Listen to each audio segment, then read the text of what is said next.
Good morning. This is Follow the Science Monday COVID-19 update. I'm Dr. Paul Juarez, professor and vice chair for research in the Department of Family and Community Medicine at Meharry Medical College. I'm also principal investigator of the Tennessee Community Engaged Alliance Against COVID-19, also known as Tennessee SEAL, and program director for HealthWork Meharry, a HRSA-funded COVID prevention program established through a subaward with the Morehouse School of Medicine. Today is Monday, February 13th, 2023. Very little has changed in terms of COVID over the past 2 weeks. Conditions continue to improve in most of the country. While reported COVID-19 cases and hospitalizations both fell by more than 14% nationally, the rate of decrease is leveling off. COVID-related deaths also are declining slowly from 453 per day 4 weeks ago to 449 per day over the past 2 weeks. Test positivity nationally has resumed its decline, down 4%. Tennessee continues to fare worse than almost all other states, all except for Alabama. Currently, Tennessee is tied for second in terms of new reported cases of COVID-19 per 100,000. While reported cases of COVID overall are down 59% in Tennessee over the past 2 weeks, they are still over 1,432 per day.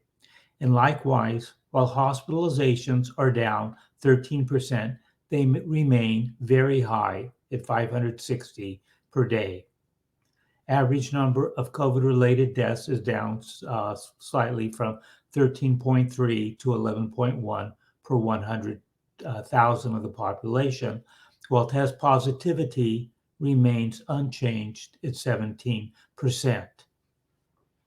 5 counties currently are in the CDC's red zone for community risk level in Tennessee.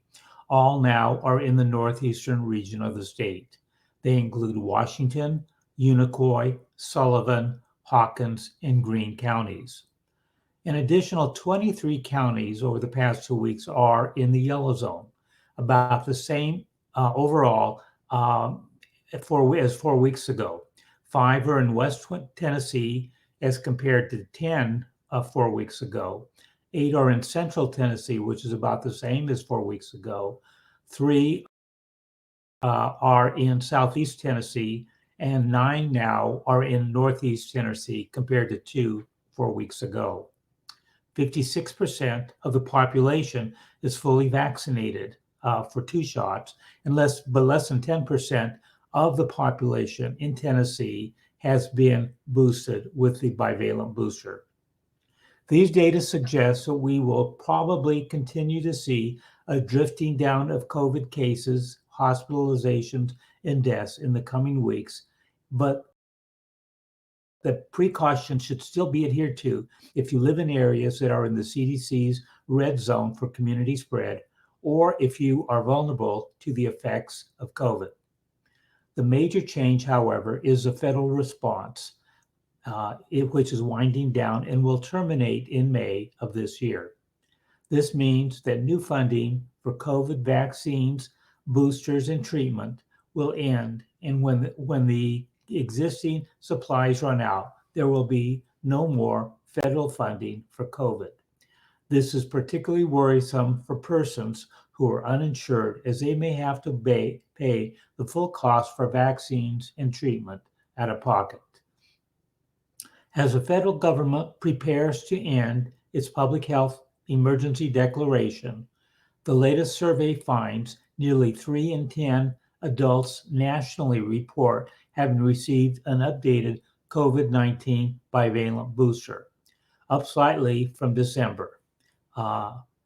This increase largely reflects a shift in booster rates among Republicans, up from 12% to 20% in January, though Democrats are still twice as likely to have gotten the updated booster.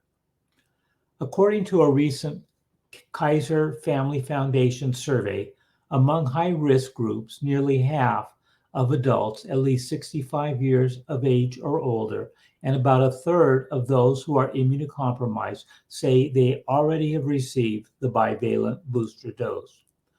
On the other side, vaccinated adults who have not gotten the bivalent booster yet cite a number of reasons for why they haven't done so. Half say they feel they have enough protection from their initial vaccine or a prior infection. And nearly as many say they don't think they need the new booster.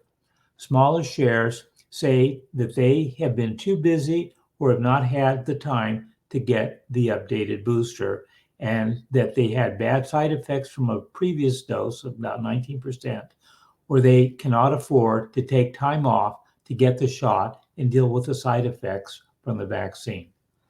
The current bivalent booster targets the Omicron subvariants BA4 and BA5, which are no longer dominant. The bivalent booster shots were designed to target the Omicron subvariants BA4 and BA5, which were previously the dominant version of the virus.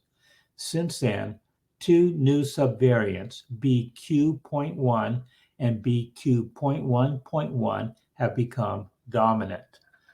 Emerging data indicate that the bivalent boosters may not provide strong protection against breakthrough infections, especially as the new subvariants BQ.1 and BQ.1.1 have edged out BA4 and BA5 and are now dominant. But it is clear that the bivalent boosters continue to help protect against severe disease, hospitalization, and death.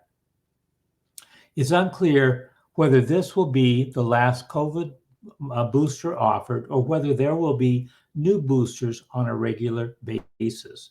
The United States could offer the vaccine each year around the fall, similar to the flu vaccine, if the virus surges become predictable. But the pandemic's trajectory has been anything but straightforward. And it's hard to anticipate the state of the virus over the next few months, let alone the next few years. For now, this is Dr. Paul Juarez from Tennessee SEAL and HealthWorks. Be safe.